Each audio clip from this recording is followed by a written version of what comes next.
Hello and welcome to Do It Yourself channel.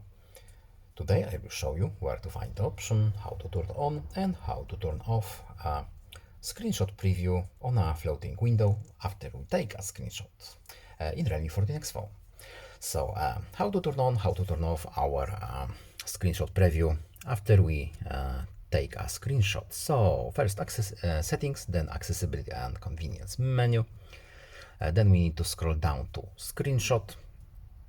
And here we have our screenshots menu. So first of all, at the top we have our explanations about gestures, what they do, how do they work. Here we have screenshot gestures menu, and here we have our screenshot sound and screenshot notifications, and at the very bottom we have screenshot preview. After we take a screenshot, our floating window will show us the preview. Here it is.